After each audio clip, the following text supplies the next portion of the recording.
Hello and welcome to another live stream of the Nerdy Novelist. That sounded very over the top. Okay, so in the past couple of live streams, we've been writing a sci-fi beach romance from scratch using nothing but prompts. And today we finished that in the last live stream. Today, what we're going to do is we're going to actually go through and format the book and create an AI book cover for it. And package it up, and I will be giving it away for free on my website. I might even show you the whole process of doing that. It depends. There might be some sensitive information that goes on the screen as I do that, so I will figure that out. But with shortly after this live stream, it will all be available so that you'll be able to get it if you are a member of my email list. I'll send out an email to everybody saying, hey, here's how you get it. And if not, you can just join my email list and you should be able to get it in the free portal there. That'll be at portal.storyhacker.ai. So that's what that's going to look like. So let's go ahead and get into this. Hello, C-Store Center. Interesting name. But thank you for saying hi. So let's go ahead. We're actually going to start by creating a book cover, I think. And well, before we do that, we need to know the title of the book. So we haven't actually selected a title. We've got everything in this project here in Novel Crafter, but I've just titled it Sci-Fi Beach Romance. And so we need to actually put together a title for it. And so I figure the easiest way to do this is just to brainstorm titles in the chat feature in Novel Crafter. Giving it the context of my outline. So I'm going to give it the context of the full novel outline and say brainstorm. We'll say 20 different titles for a sci-fi beach romance with this outline. Make sure. Well, hang on. Before I do that, we're going to give it a different prompt. We'll say, are you familiar with any title conventions for sci-fi beach romances? Which is such a niche thing that it might not actually, it might hallucinate some of this, but I'm okay if it does that, if it makes sense.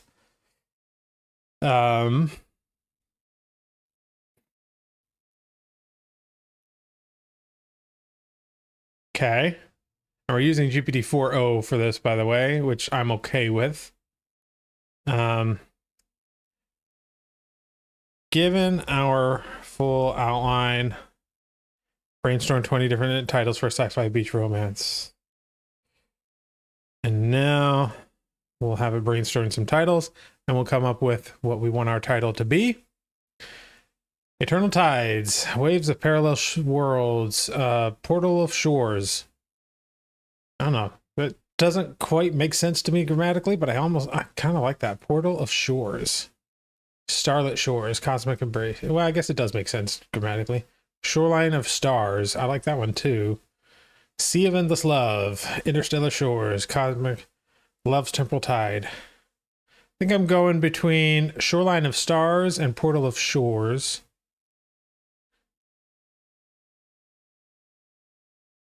I think Shoreline of Stars sounds more romantic and like epic.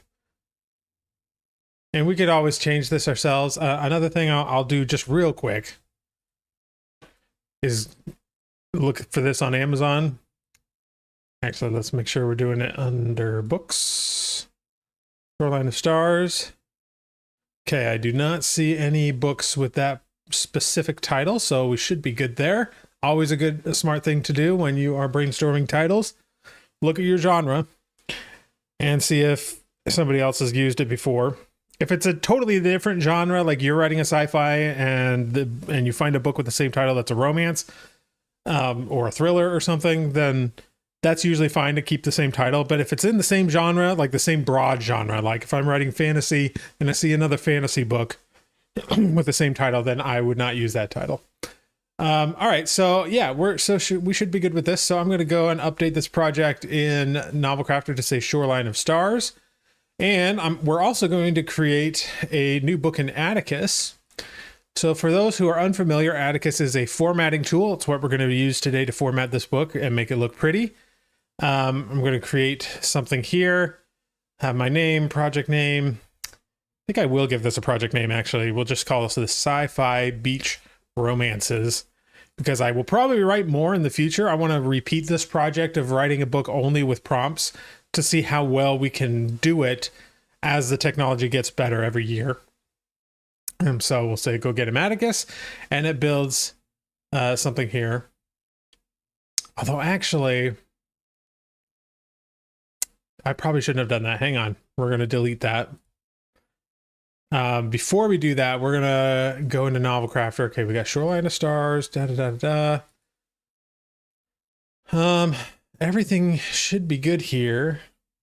So all of these chapters are here. Yes.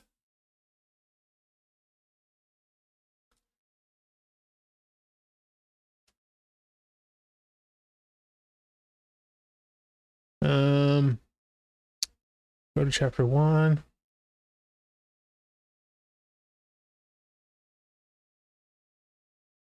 Okay, yeah. So what we can do here is we're going to go to, in Novel Crafter, we're going to export. Toggle all scenes. Yep. We're not going to export summaries. And this is actually cool. It gives us some important things here. Include act titles, disable for Vellum or Atticus. So we're going to be formatting with Atticus. So I'll go ahead and disable that, like they say. And include scene dividers, include scene subtitles. I think that's good. So we'll go ahead and hit export to a Word doc. I'll just leave that. And now we're going to try this again. We're going to upload a book. Now we're going to call it Shoreline of Stars, Jason Hamilton, even though I'm not really the author of this one. Sci-Fi Beach Romances. Maybe I should actually put like artificial intelligence or something like that as the author, because I actually don't think I can consider myself the author. So yeah, let's do that. I would normally consider myself the author if I had put any sort of my own human input into it. But since this was a book created entirely with prompts, I mean, yes, they're my prompts and that counts for something, but and they're my prompting techniques. But still, I didn't really have any creative say in what the story was, other than like picking some of the concepts that I liked. So the amount of human input here was very, very minimal, which was sort of the point of the exercise, to see how good we can get it with minimal human input.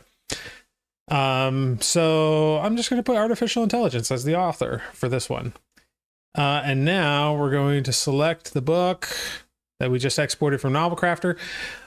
Before I have it import that book, I just want to add a disclaimer here.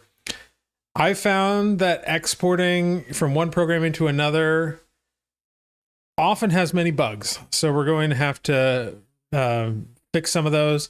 That's regardless of whether you're using Atticus or Vellum or any other program. Usually if you're exporting a document from one and importing it into another, there's almost always something that needs to be fixed. But hopefully this goes relatively smoothly. Okay, so yeah, so this, for instance, is just the title. Atticus automatically has a title thing in there, so we don't need that. But actually, it looks like it imported everything pretty well. Some of you may also wonder why the text here, and let me see if I can zoom in here so you can see this a little better, why I'm using Comic Sans in here.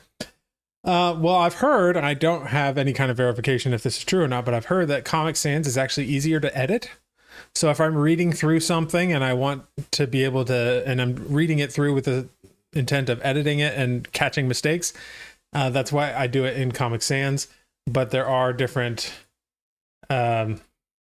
fonts that we can use here. And this isn't the font that will show up in the actual book. This is just the font that I'm previewing it inside of Atticus with.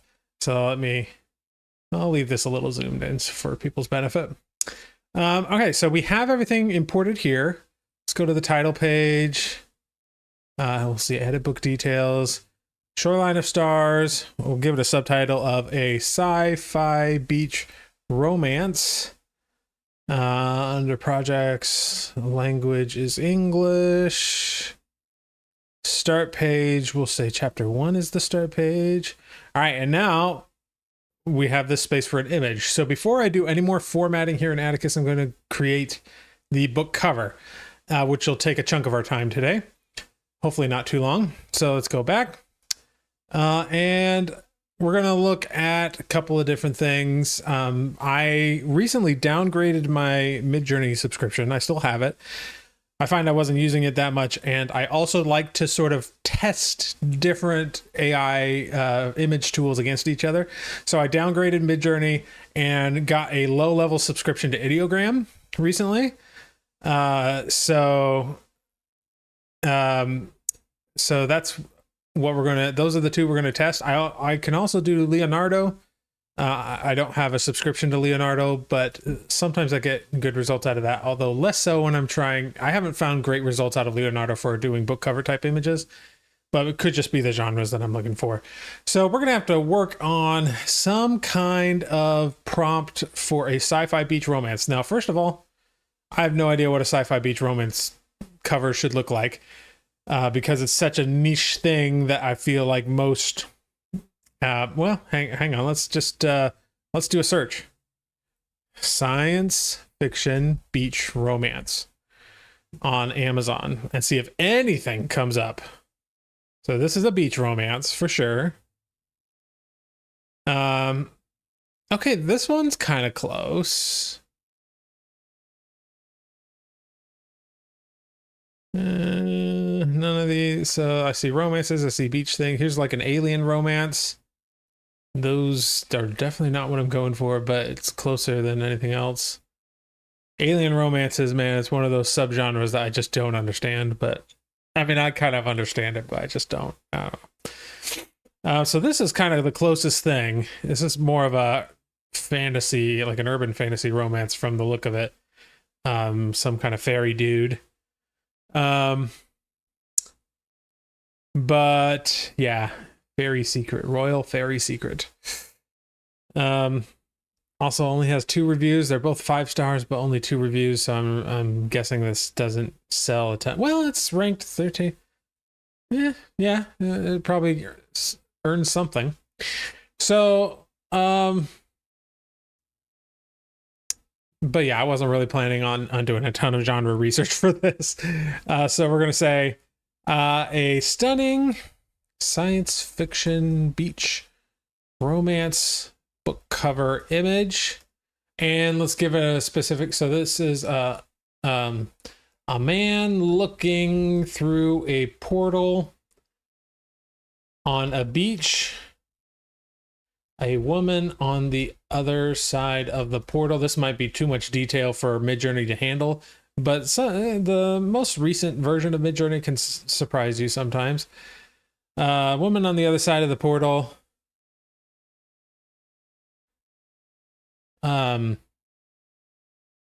We'll say stunning colors.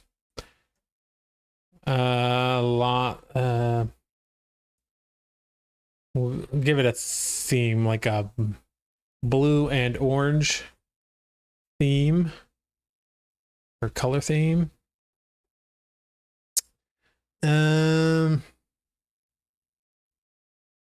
We'll start with that. I'll give it an aspect ratio of 9:16. I want to copy this prompt and watch that go.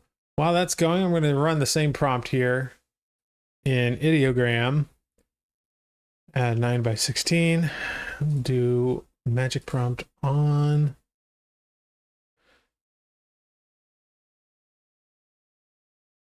Foxsite asks, do you no longer use Claude AI? No, I use Claude a lot. It's probably my default chat bot that I go to all the time. I have Claude and ChatGPT and Gemini. This isn't too bad, but it's kind of not quite getting the physics right here. Let's see what Midjourney does. Not quite what I'm looking for here either. It's really struggling with the whole like portal and somebody on the other side of the portal.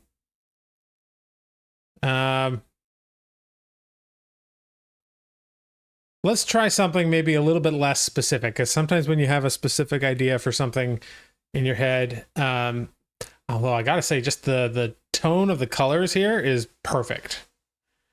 It's just got some weird things going on with what this portal looks like.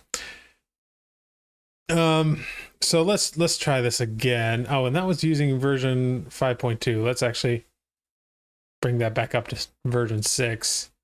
Try that again before I try anything else. Let's do a different prompt though. Man, look at the report. So a man and a woman walking on a futuristic beach, futuristic city in the background, giant moons in the sky.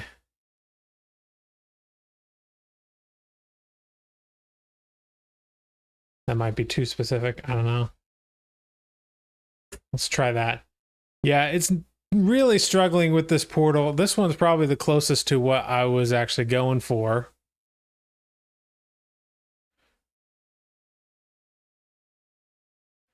But yeah, I can see why that would be a very difficult concept for it to get the hang of. So let's try this new prompt here.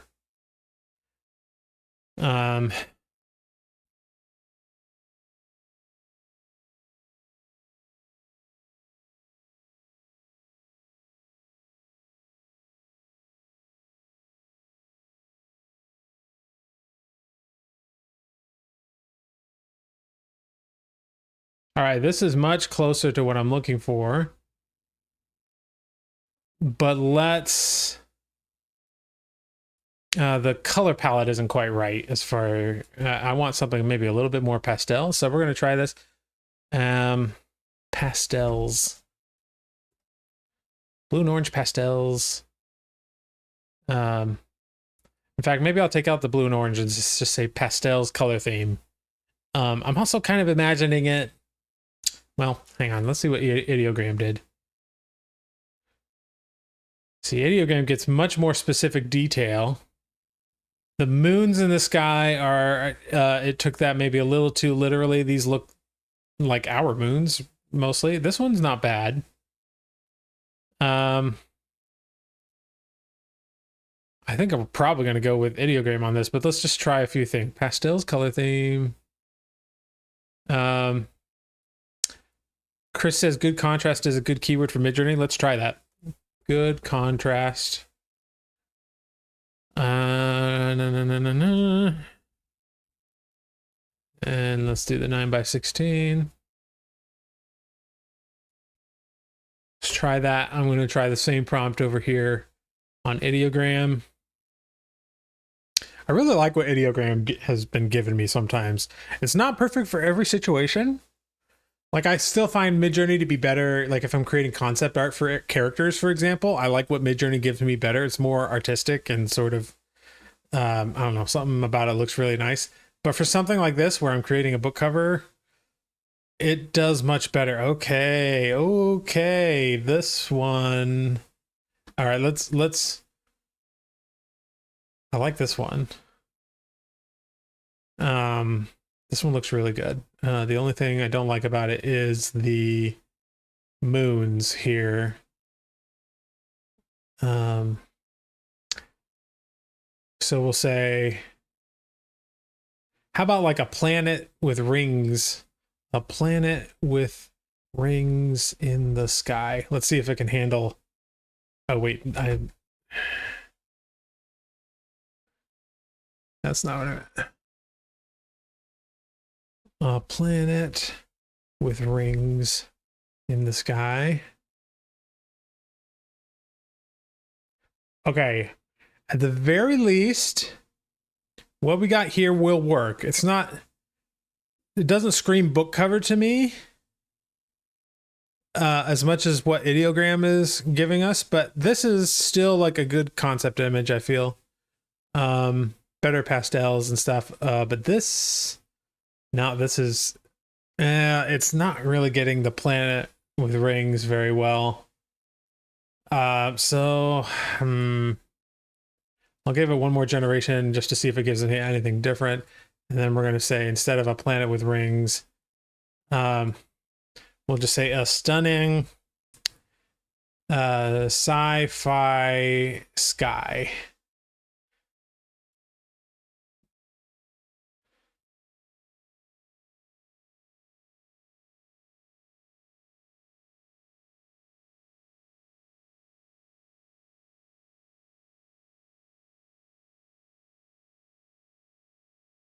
Yeah, it's not really getting the rings very good. Also, there's a couple of weird things happening with the faces. That's okay, because we're going to run this through Magnific AI to help with that. But that's something ideogram is not quite as good at either as the faces. It's really good with details and it could do text really well. But for some reason, like if we were to zoom in on these faces, like there's just something a little off about them. But okay.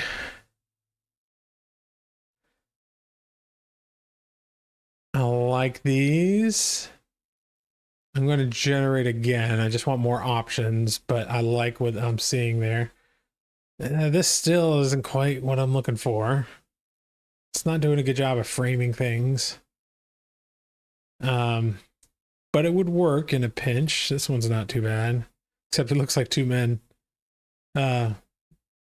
Which is not what our book is about. Ooh, what's this lady have on? Okay, these are better. These are better. Okay, so this one I think I like the most. And if I'm not mistaken, the book, like, I honestly don't know too much about the plot of the book because we were just using prompts. But I believe there was something in there about like one of the worlds would like collapse if they didn't close the portal down and shut their dimensions away from each other. And it looks like there's like some smoke, maybe some kind of destruction going on. So I think this is our cover right here. So we're gonna copy or save this. And to make it a little better and to smooth out some of those facial details, we're going to bring it into Magnific.ai. I haven't done any videos about Magnific, but it has become a favorite tool of mine. Pretty much any image that I get that I want to use, like on a website or something, I will run it through Magnific first to sort of clarify some of those details. This is a concept art of one of my characters from my Fairy Queen series, and you can see what it does here to the details. It goes from this like slightly pixelated look, and then boom, like absolutely crystal clear, gorgeous concept art. So I really like it. So we're gonna run this through. I'm gonna pull in the image here. We're going to give it, well, let's start with a scale factor of 2. Then I'll probably do a scale factor. Well, a scale factor of 2 might be enough, actually. I'm not sure what the actual final. Okay, so the final size will be 1440. So I will want it a little bit more than 3. Or than 2, I mean. Okay, we'll say well, we'll go with like art illustration. Scale factor of 2. Let's see, the prompt for this was this. I'll just make sure that same prompt is here. Doesn't often make a difference, but I found that pulling back the creativity a little bit and upping the resemblance is a little bit useful. And then we're going to upscale that and see what it gives us. It'll take a little while. It doesn't take too long for a 2x upgrade. Mostly I want to look at their faces and see if it's made a difference on their faces. Because it's usually good at correcting some mistakes. Sometimes, like in the case of this image here, this one is okay, but it took me a while to get to this point because often it was making her look a lot older. I think even here it does look a little bit older, and her face wouldn't look as pleasant. And then I tried other things and it would overcorrect. Like, let me show you, like this one, she was like too happy and still kind of looking a little bit older there than her original thing. If you go back even further, there's some other images I was playing around with. Yeah, she was too smiley there.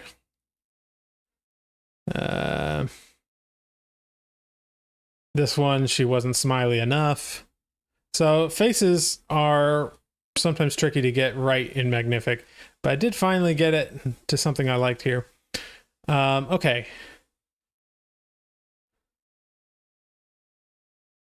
I don't see a difference here. What's going on?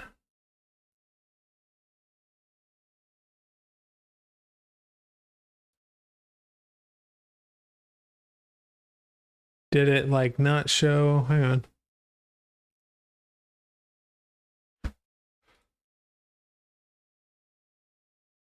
Okay, it definitely did something. It's just not showing the before, but it's showing the after. Oh, okay, there we go.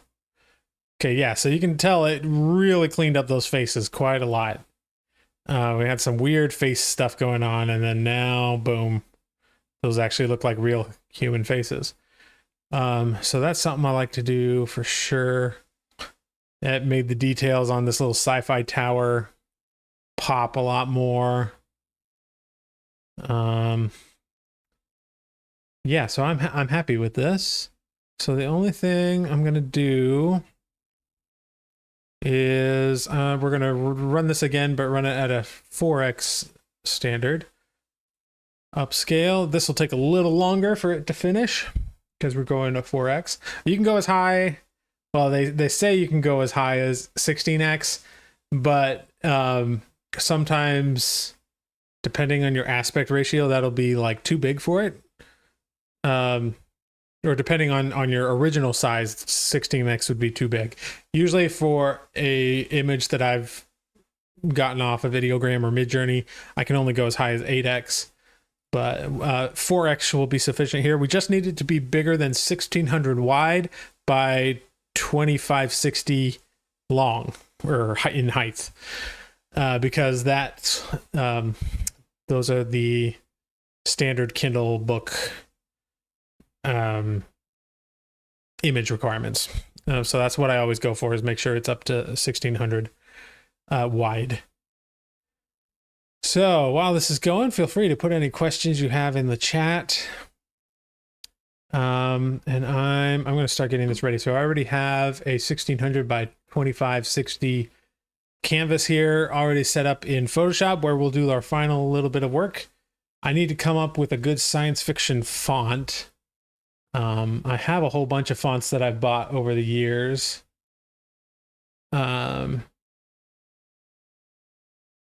One of the key secrets to a good looking book cover is making sure you have a good font that's appropriate for the genre. So we want something that's kind of sci-fi-ish, although we could probably get away with more of a romance type thing, because there's plenty of sci-fi in the just in the cover itself. I'm just looking through all of my fonts.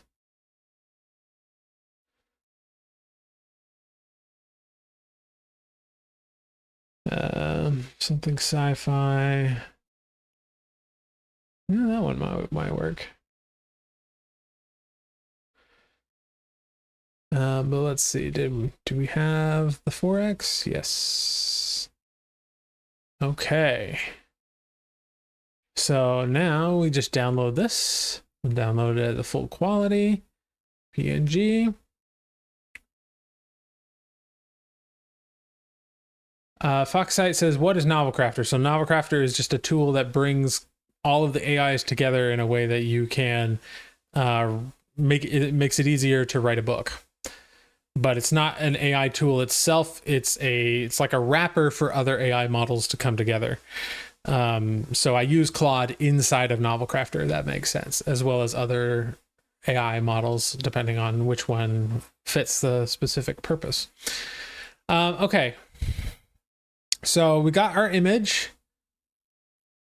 Let's just pull that up here. So this is what it looks like. It looks gorgeous.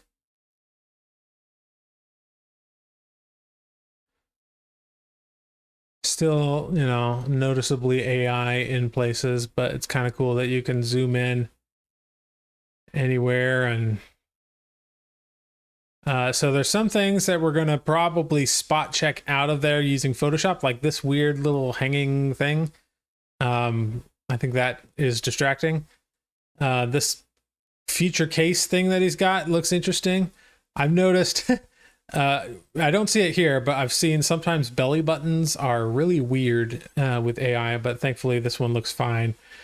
Some of these little artifacts here in the right might have to go because they're sort of distracting too. So we'll clean it up and add a title in Photoshop. So we'll pull this in.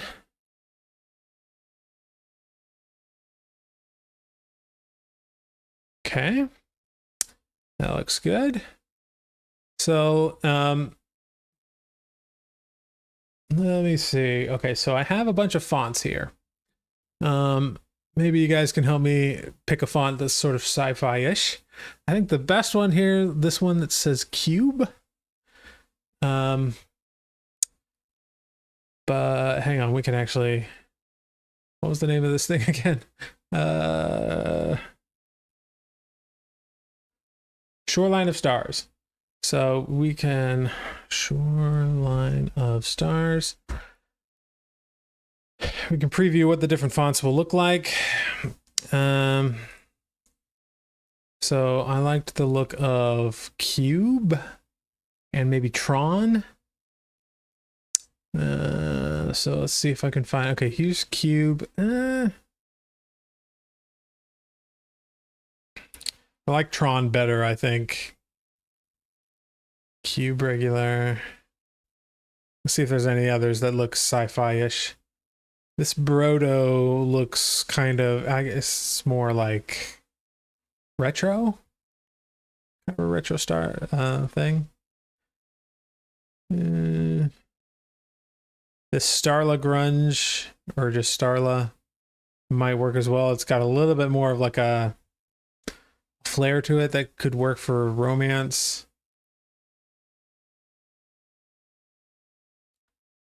I like the look of Brodo, but I'm not sure it's really appropriate for the genre. But I suppose I don't need to worry about it too much since I'm not actually going to sell this thing. I'm just trying to do things correct the first time.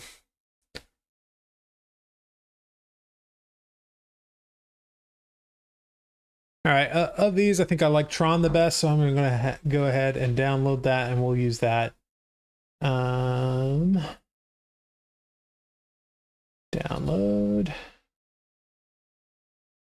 I used to have all of these already loaded on my computer, but since I got a new computer, all of this is no longer there, so I have to do this again. So let's see.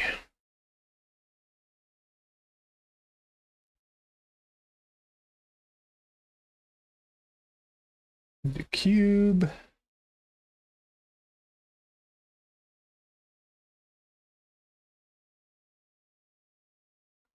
Pull all of those in. You know, all the different styles. Okay, and now if we go here,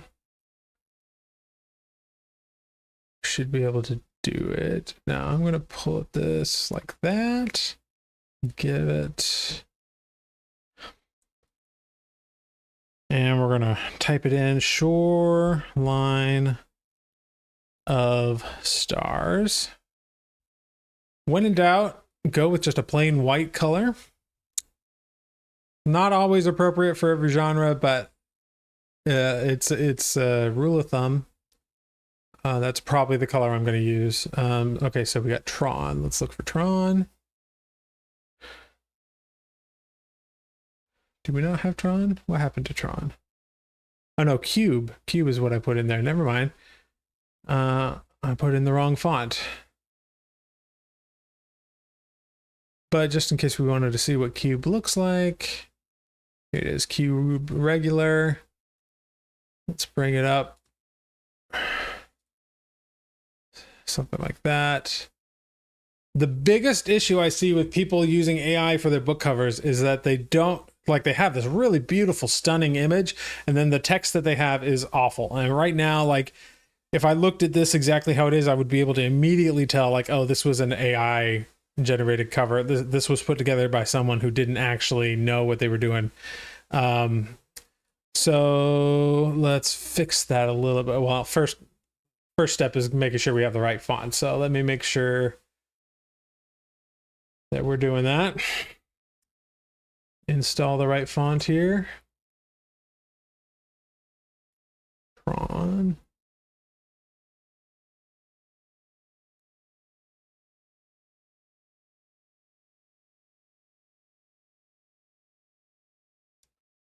Okay.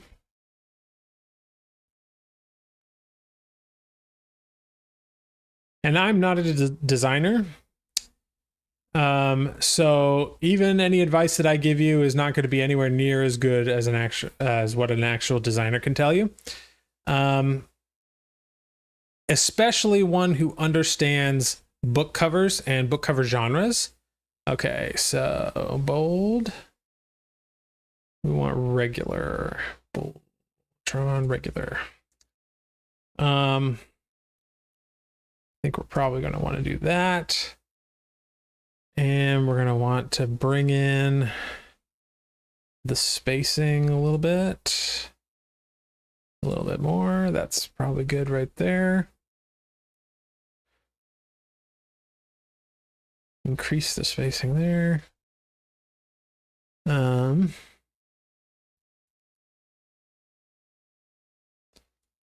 Make it a little bigger. All right, so this already is way better than it was. But like I said, if you're serious about being an author, I actually don't recommend doing AI covers for the most part. The only reason I'm doing it here is because I'm giving away this book for free. And this is, you know, I talk about AI a lot on this channel, and so I'm sort of demonstrating how it can be done. But I would only do it if it's a case of like something that you're not planning on selling. So you're not going to make any money from it. Or like, I like to write a lot of like supplemental books, or I'll, because a lot of the books that I write are based on mythology and ancient literature, I will sometimes create public domain versions of those literature and include it with my main book. And especially if I'm selling directly. And so I might get an AI cover for some of those things, or to help with some of those things. But overall, the main reason I recommend getting a designer is not because they can draw better than you, it's because they understand the genre better than you, at least the good ones do, and things like that. Which means it is more likely to attract the correct reader. Now, what I have here is not bad per se. But I wouldn't want to be selling this online, if that makes sense. Okay. So Tug, I hope I'm pronouncing that right, mentions, are you going to fix the fingers? Yeah, we might want to look at those up close. Now, this hand looks okay. This one has 1, 2, 3, 4, 5 fingers, and there's something weird going on here. So one thing we could try is see if Photoshop could do any better. It might end up just taking it out here, which is not what we want. But I'm just gonna see what the AI, yeah, it just sort of took that out. So that's not what we wanted. So we'll cancel that. Honestly, when seeing any difference, it's like hard to tell. Let's look at this hand. This hand might have, so we have like a thumb and 4, almost 5 fingers here.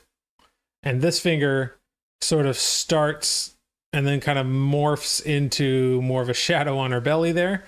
So yeah, there are some issues with the fingers. Let's look at this hand here. This hand looks more or less fine. But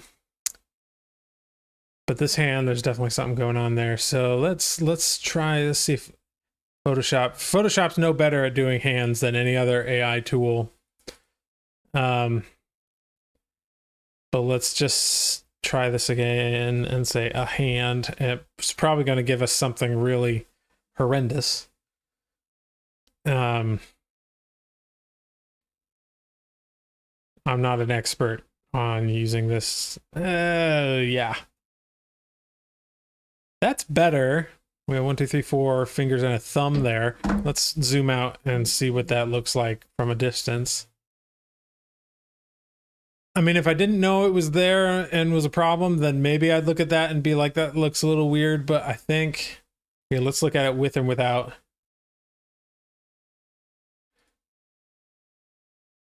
Honestly, I don't think it's any worse.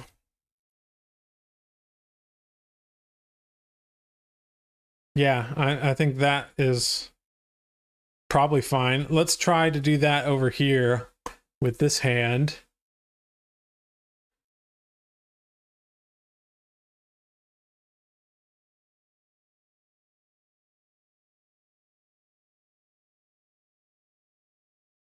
Hand. You could copy and paste another finger in there and resize it a bit. That's just gonna, whoa, what happened there? Okay, only one of those is a hand and it looks way worse. Delete. Let's see, delete all of these. Let's try that again. I'm gonna redraw so I'm a little closer to the actual fingers here.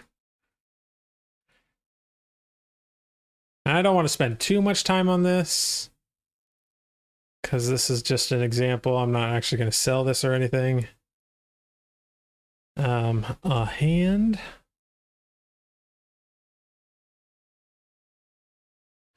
And GM makes a good point, Sarah. I think they, meaning artists, I specifically asked for a hand. Okay, so this one definitely isn't working as well as the other one. We'll just delete those. And just leave it there, even though it's a little wonky. We'll keep the other hand there. Oh, dang, what happened?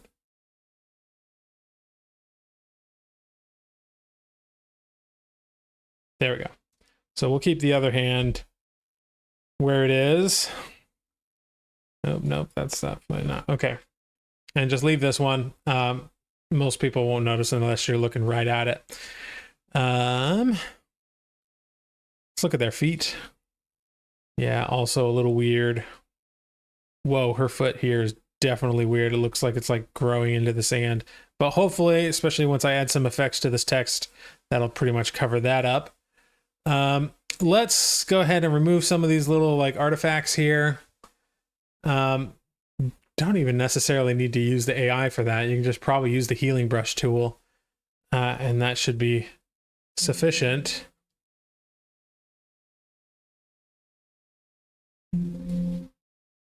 Yeah.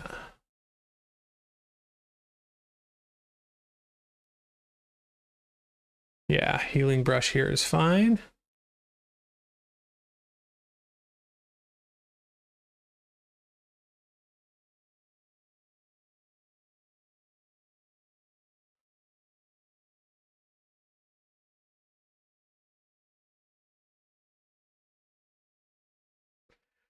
I took a couple of classes in Photoshop before AI became a thing and was really having fun with it, like creating my own concept art and stuff.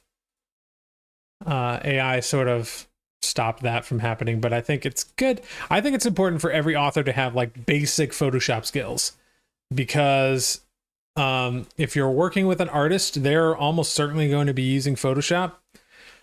And if you want to do something like, oh,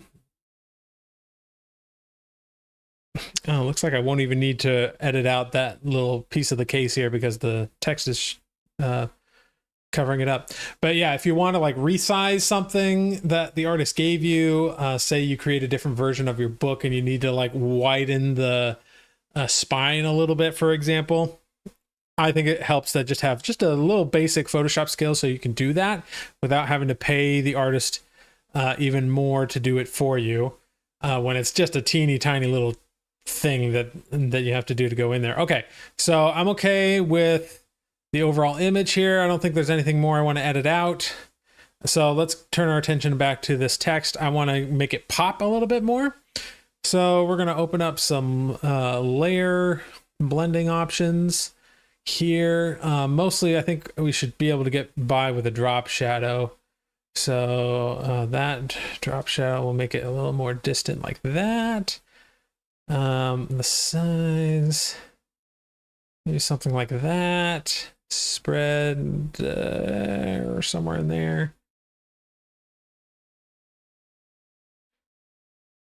Something like that. Just a little something to make it pop. And that actually is probably it. I think I could maybe get a more appropriate font here. And we could also do all kinds of like text effects to it. Like we can make it like a silver, but that's a lot more complicated and requires a little bit more Photoshop skill than even I have. I mean, I could probably make it look silvery, or I could take a style that someone's used on a previous book cover and apply that. But honestly, like I said, when in doubt, as long as you have a really good font, white is often enough. Like you can just go with this where it's white and it looks good. As long as the font's good, as long as you have like a drop shadow or something in there to sort of make it pop off the screen, makes it look a little more professional. I think this cover is sufficient. The last thing we need to do is, I mean, we could add my name as the author name. I would do that here at the top. Yeah, let's go ahead and put something in, but it won't be my name. We're going to say by Artificial Intelligence. And this is going to be a different font too. It usually is. The title, the author name is usually a different font, usually one that's a little bit more legible. I go with like a Trojan Pro. Now let's bring down the font size a bit. Here, I could just do that here, and that's too thin. So let's see if there is a black. No, bold. Yeah, bold should work. But let's play with the size again here. Let's bring it in like there. And I think I want to make it taller. So we'll do that just like that. And we're going to give it a drop shadow as well.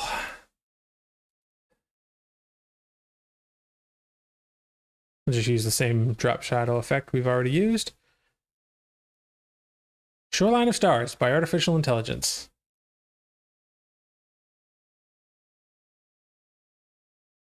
Cool. Yeah, I think this is good. So I'm going to, first of all, I'm going to save this project as hang on. Sci-fi beach romance cover 1. And I'll just save that under my downloads for now and find a place for it later. And now we'll create a JPEG. And that JPEG we can now use inside of everything else. Okay, that was probably the longest part of this whole live stream today, was getting that finished. So we have, if we want to, if you're in Novel Crafter, you can go ahead and add the thing here. So we could upload the cover here, crop it, yeah. So now it's here inside of Novel Crafter, so that's nice. So you'll see it here in your number of projects. You know, from a distance, that actually looks really good. Like I would click on that if I was into sci-fi beach romance.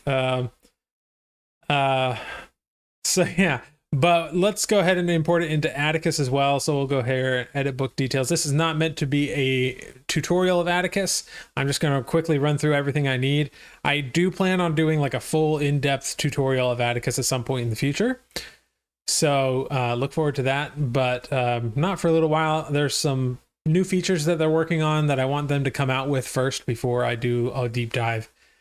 But yeah, so now we have that in the title page. Okay, first step is to make sure we have everything here that we need to, so it'll be actually included in the book. I'm going to write a brief like disclaimer. And I guess I could do that here in the copyright. So there's not going to be a copyright to this because I didn't really put any human editing into it. So I don't think I could secure a copyright for it if I wanted to. So I'm just going to totally rewrite this copyright here. Actually, hang on. We can import a public domain copyright template. So delete that one. We'll do this one right after the thing there. Okay. We'll call this Shoreline of Stars is in the public domain. All original editions, including illustrations and chapter summaries, which I don't really have. So I'll just take that out. Our copyright 2024 by Jason Hamilton and may not be reproduced in any form without written permission by the publisher or author, except as permitted by U.S. copyright law. We don't have a book cover or illustrator person. We'll say this is, and this isn't an edition either, so we can delete that. But I am going to add a disclaimer here. Disclaimer. This book was largely written with artificial intelligence with little to no human input. This was developed as an experiment to see how well AI could write a book with nothing but prompts from a prompt engineer.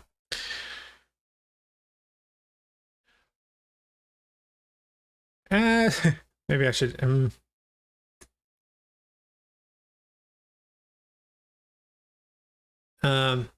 as you may discover, human input is still incredibly important when creating work. While artificial intelligence can be a great productivity booster to a human creator, it cannot fully take the human's place as evidenced by this work. While that may change in the future, this project was created with the intent to highlight just how important humans still are to the creative process.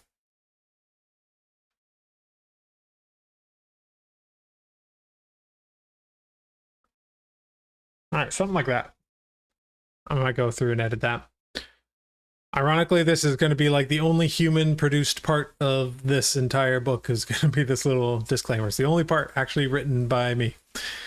And then, all right, so that's good. All of the chapters are in there. I trust that they're fine. Yeah, I trust that those are all fine. At the bottom here, whoops. Didn't mean to do that.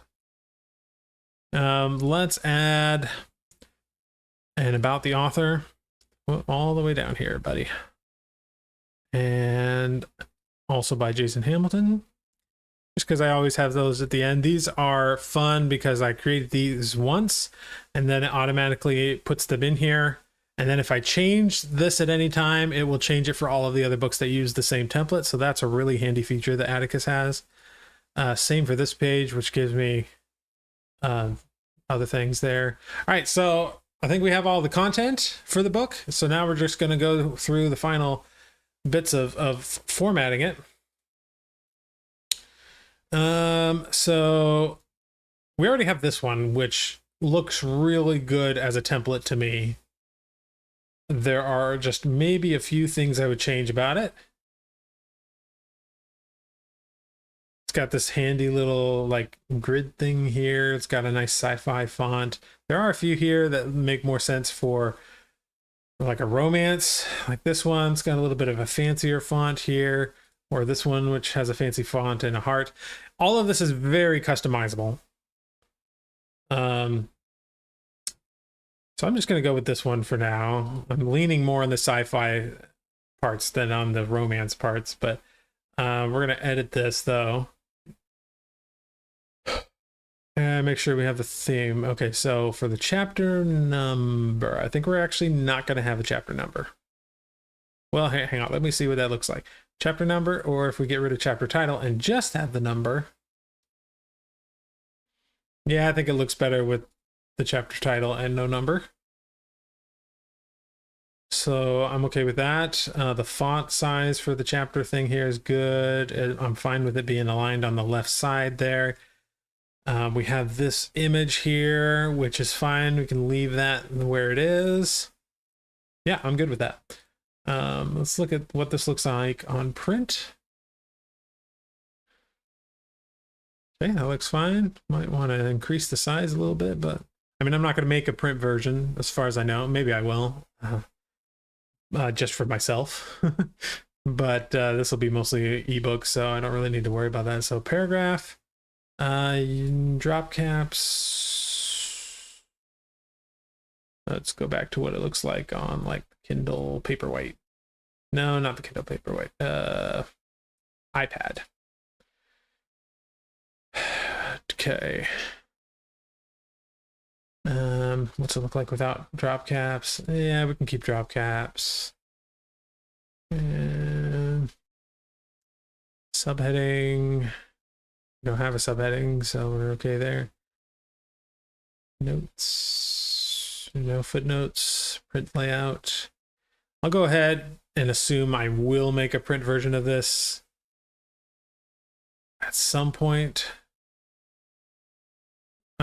So let me pick a trim size in that case. Let's just go ahead and go with 5 by 8. That's usually what I do for my books anyway. I like the smaller size. Okay, a header, footer.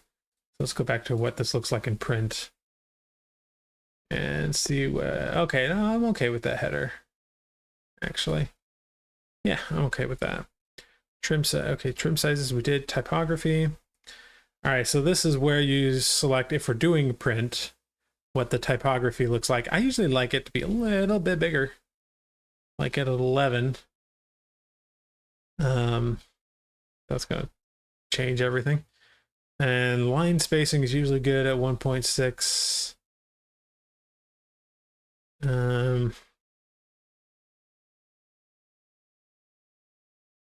And for some reason, I mean, E.B. Garrimond is fine. I really like Crimson Pro. That's a personal preference.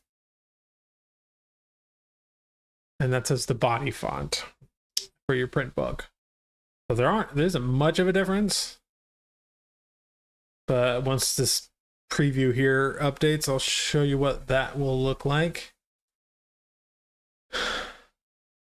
Yeah, that's what that looks like. So the font's a little bit bigger.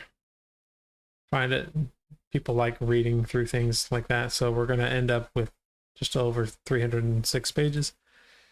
Yeah, 316 pages. So I'm okay with that. Print layout. Yeah, we've got the margins correct. All of this shouldn't really need any changing. I have no footnotes. I don't think I have scene breaks either.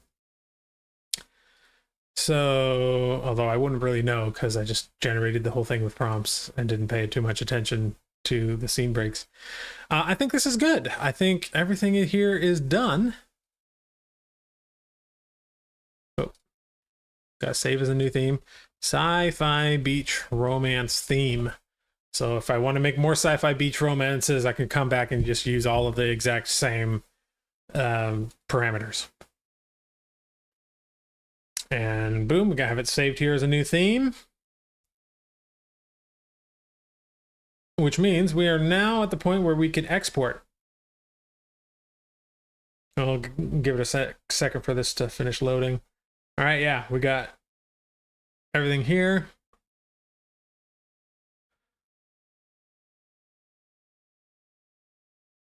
Let's go all the way to the front. Let's see what it looks like. Shoreline of Stars, a sci-fi beach romance, artificial intelligence. Then there's our copyright page with the disclaimer. That's what the table of contents looks like. Chapter 1. Okay. And just to make sure we've got the book cover here. Yeah. So we can see it here when we're on our Atticus dashboard. You can see the book cover. Okay. I think we're ready to export. So to export, you go into formatting and select export EPUB. And you can just save it to wherever. If you want to export the print version here, you can go ahead and select print version and download that as well. So you can get a PDF for the print version and see what that looks like.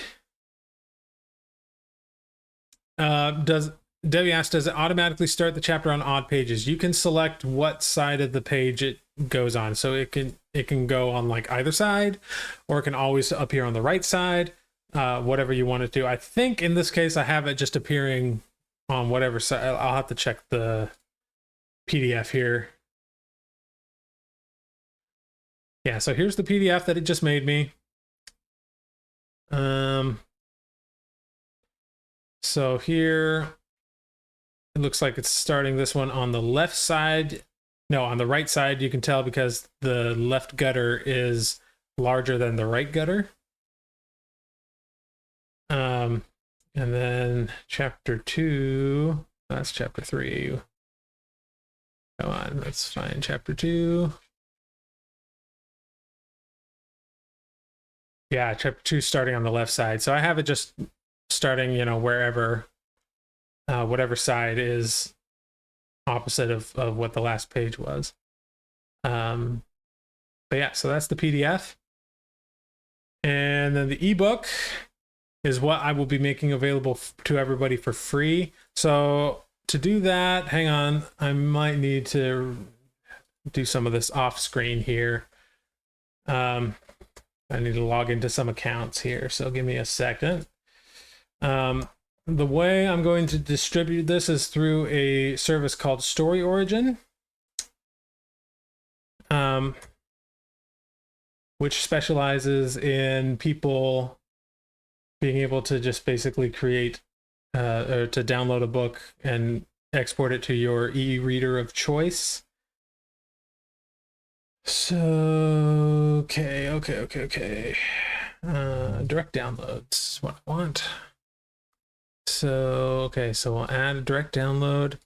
We're going to call this, let's see, Shoreline of Stars. I'm not the author, but I'm putting it under my author profile here. I will upload the book cover. And they still require a Mobi for some reason, so hang on, I'm going to have to create one of those. I'm going to upload the EPUB. I'll upload the PDF as well in case you want it. You're welcome to have it. No.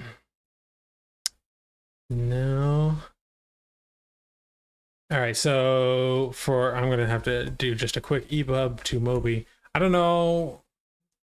I guess some places do still require Mobi. Mobi is essentially dead, as far as Amazon is concerned, but we're just going to convert this EPUB to Mobi real quick. using a free online converter.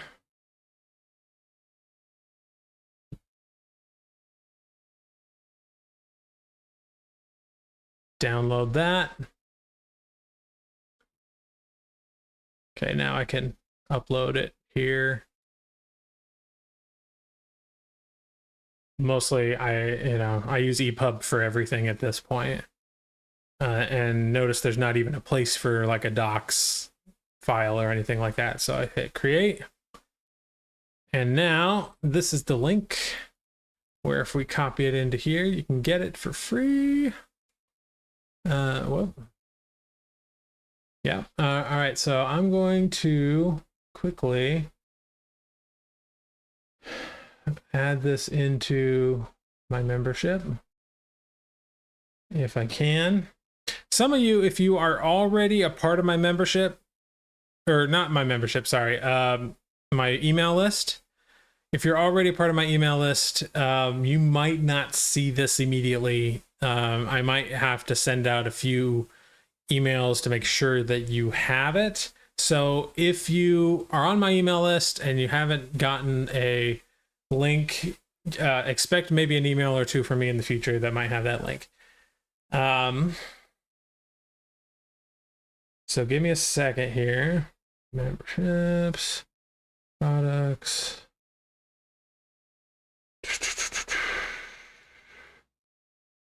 Free stuff. Okay, I think I can show you guys this. So this is just the portal on my end, on the back end, where I'm uploading a bunch of stuff. I'm going to put it here under prompt library. We're going to add a lesson. Book written with just prompts, sci-fi beach romance. And then I'll open that here and say, here is the link to get your ebook copy of the science fiction book, beach romance book that I wrote using nothing but prompts. Hopefully this will give you an idea of why human input is still so important even when using highly powerful AI. Input. We're going to upload an image. I'll just make this the book cover image. Might not be the right size, but that's fine. Yeah, it's going to squish it. Oh, well. I'll just use that for now and maybe come up with a better option later. And we'll go ahead and make sure we have the right link.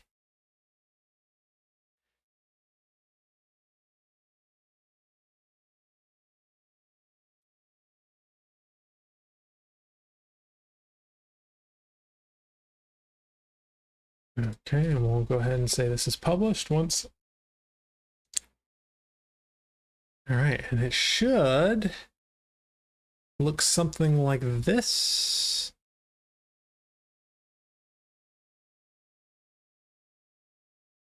Yeah, pretty simple. When you click this link, comes here, you download it, boom. Okay, so it should be in there. If you are in my membership, I'm going to paste this link inside of the Facebook group as well. If you're not in my membership, feel free to check out the link below.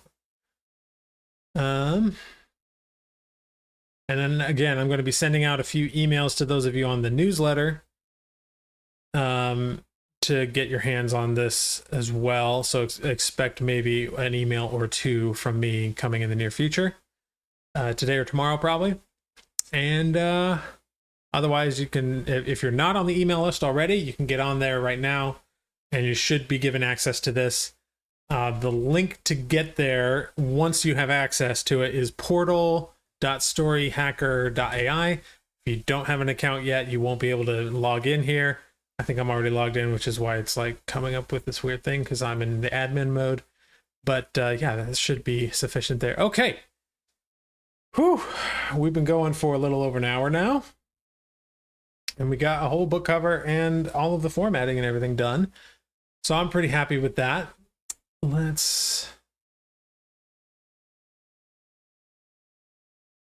Yeah. I really like Magnific AI. It does a magnificent job. Okay, so if you have any questions, let me know. I could probably answer a few here, but my wife is going to be coming by in half an hour or so, so I can't stay too long. But let me just scan through what some of y'all have been talking about here.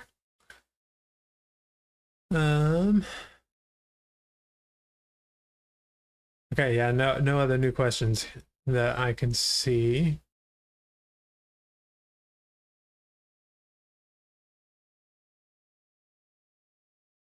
All right, so yeah, if you don't have any new questions, feel free to add them in there if you do. Chris says, thank you for sharing Magnific. It's exactly what I wanted. Brad says, I missed this. Ouch. Yeah, sorry. It will be available soon. I'm also I'm trying to figure out a good schedule for my videos and things and what I'm able to realistically do. I've recently scaled it back to 2, with one of them being like a more in-depth video. Like last week we had I did a video all about plotting that was over an hour, and then I had another one that was shorter last week. And I would like to do that. I think I would, in an ideal scenario, and I don't know if my editors are going to be able to keep pace with this, so we'll see. But in an ideal scenario, I would love to have a video every weekday, with one of them being a live stream like this one. And what I want to do, so we've been going through, in the last series of live streams, we've been going through and creating this book with nothing but prompts. It took about 4 sessions plus this one to finalize everything. And what I'd like to do is, there was a book that I wrote with AI in collaboration with AI, so much more my own human input, back in November, called Heirs of Dracula. That was before I developed the 40 chapter template, which I think is better for my own particular needs. I mean, that's why I developed it, to kind of fill that need that I had.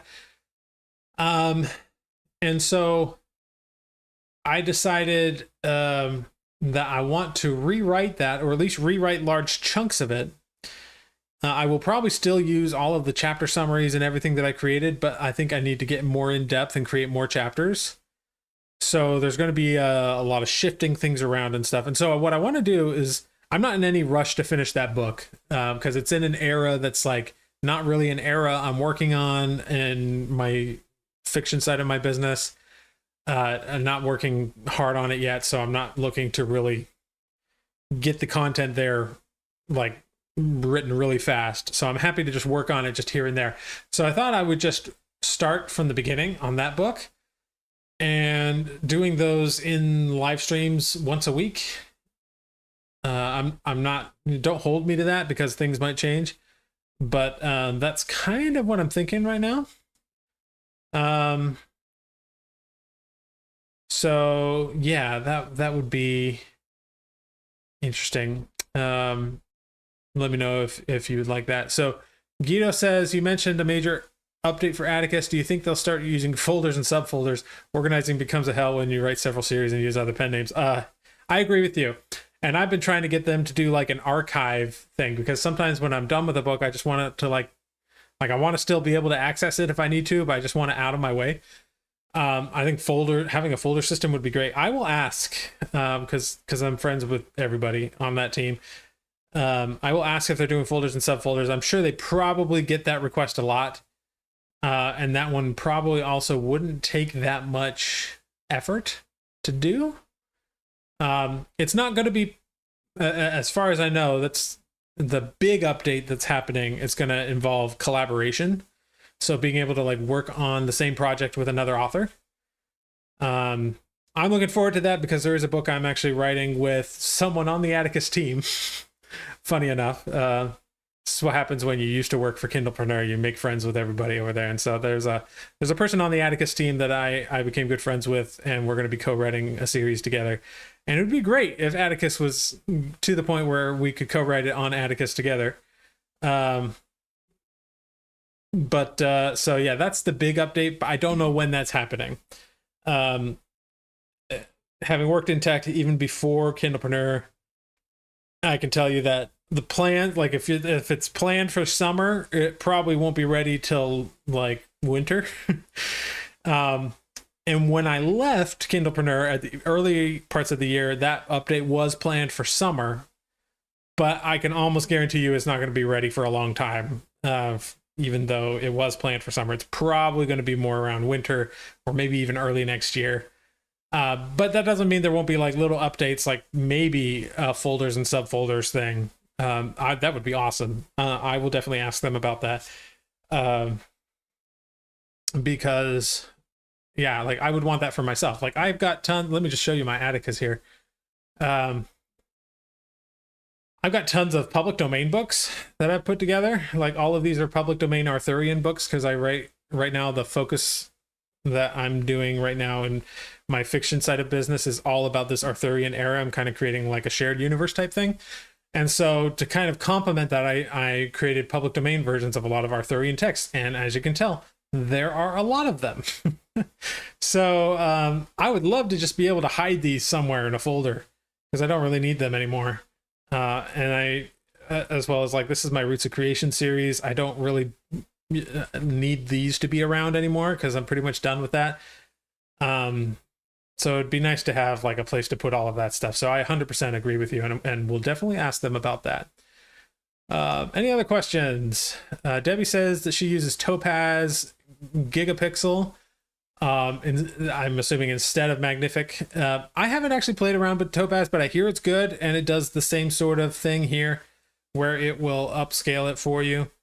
So I'll look into that and maybe do a comparison video at some point between it and Magnific, even though I don't do a lot of art videos on this channel because they don't tend to do as well as the writing, like the AI writing videos. Seems to be more the niche that I'm inhabiting.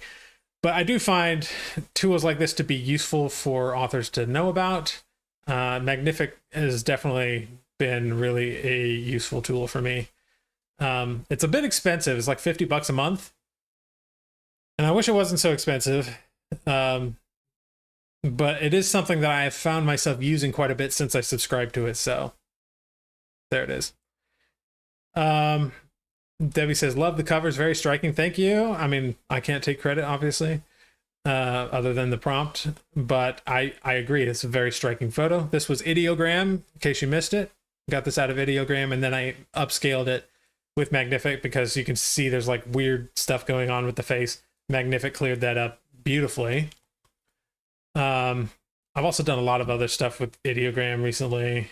I was doing some, like, here's a like a concept of King Arthur in my Arthurian universe that I was working with. I really love what it gave me for Una and the Lion. Not this one. This is the one I ended up using. I really liked. This is a superhero character that I was trying to work out. I think something like this one, and here she is again in a different pose. Like I was getting good stuff out of Ideogram, so I really like it, but it depends on the situation. So and some of these I'm like, no, that's nothing like how I imagined this character. This one's a little closer, but then it's got like weird stuff going on with the sword, so it's not perfect, but it does kind of do more of what I wanted it to do in the first place without a whole lot of prompt engineering. And I really do like this cover that we got. So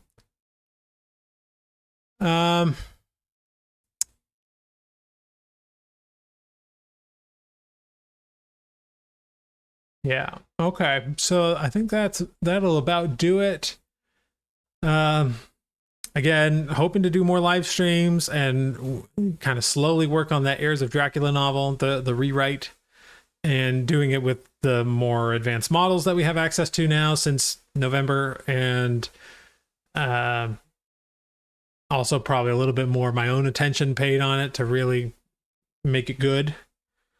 I don't want to rush it this time. So that's probably what we'll do in live streams in the future. And I can, of course, answer questions here and there, but that's going to be mostly focused on doing that. And yeah, if you have any other questions, be sure to let me know, and I will see you in the next live stream.